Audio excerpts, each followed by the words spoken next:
Welcome back to Rocky Knob Farming, our YouTube channel. I'm Jason Ekers, and today I want to talk to you a little bit about the importance of using a cover crop.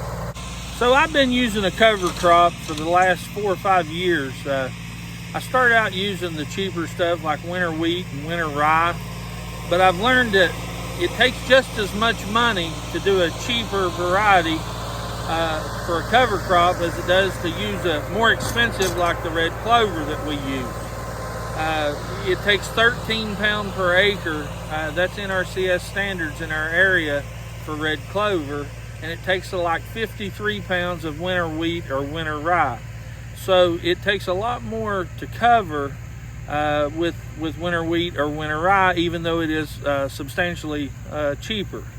So I like to use the red clover. The last couple of years I've been using it, and this year we're going to add a little bit of buckwheat in with it. Now I will tell you, this red clover that I got here, it will kind of sticker shock you. I give $148 for 50 pounds, but again, it takes 13 pounds per acre. And we kind of guess on what it is. I'd rather go a little overkill than underkill. But another thing I would like to bring up is when you're buying your seed for cover crop, you want to make sure that it's already been inoculated. If you look right here, you can see that the seed's got like a coating on it, and that's an inoculant. You want to make sure that it's already on there, or you have to mix it with your seed. I like to buy it already done. Another thing I got here that I forgot to mention is I like to get some turnips.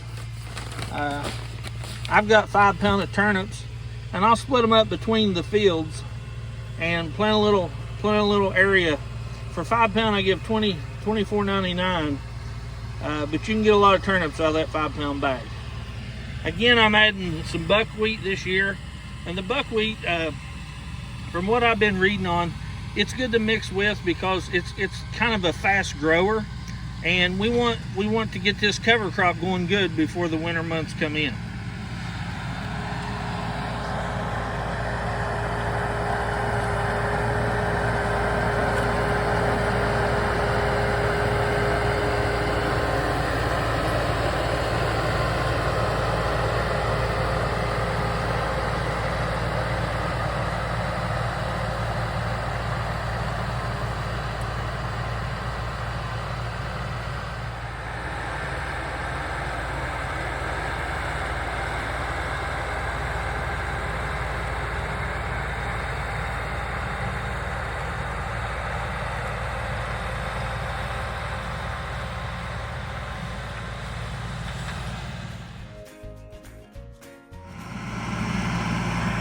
I'm going to try to show you an up close of how discs really cut the soil. These discs are wore out pretty much, but they're still cut.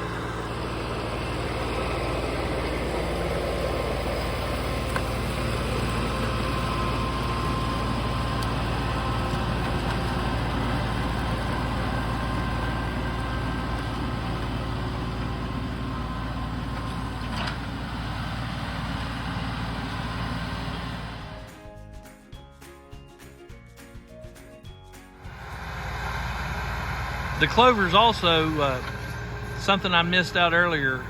It comes in on cooler weather, and as you know, at the end of the season, depending on when you get to plant your cover crop.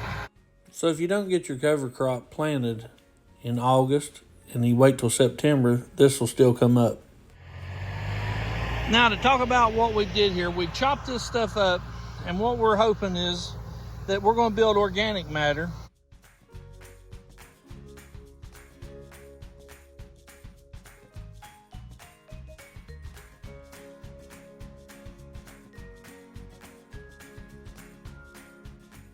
We try to get it to where you can see dirt good before we sow it.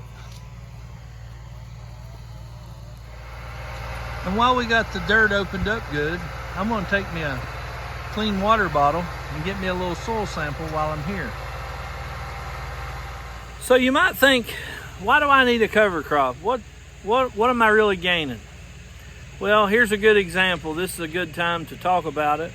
You know, with fertilizer prices that skyrocketed this past year, you want all the help that you can get with trying to cut some costs.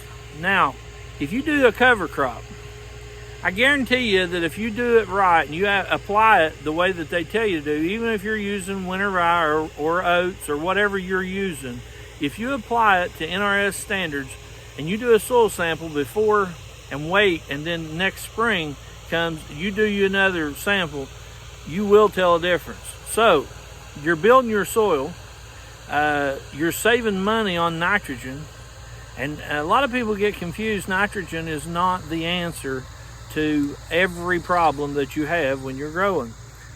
You need to do a soil sample. It's so important. You don't know what your pH is. You don't know whether to add lime. You don't know what you need to add unless you do a soil sample.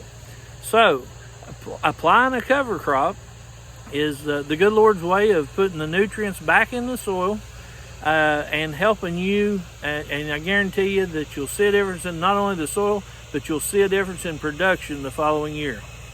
I'm telling you, it works. Conservation does work. So give it a try.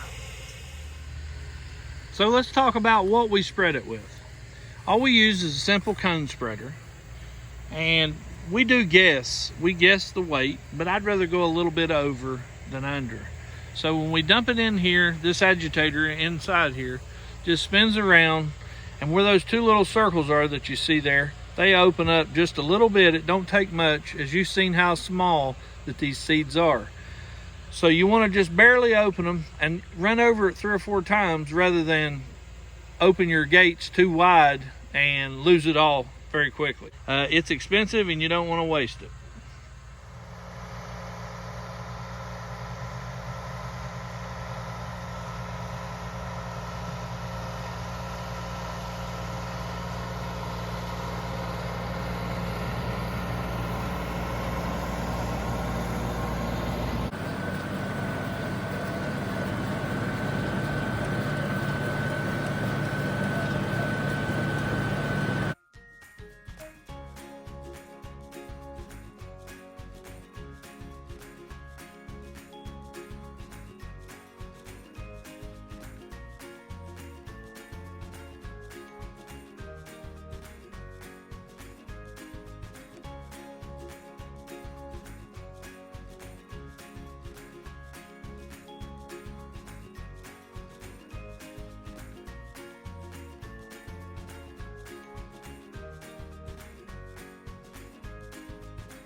Tanner had most of this field already worked up.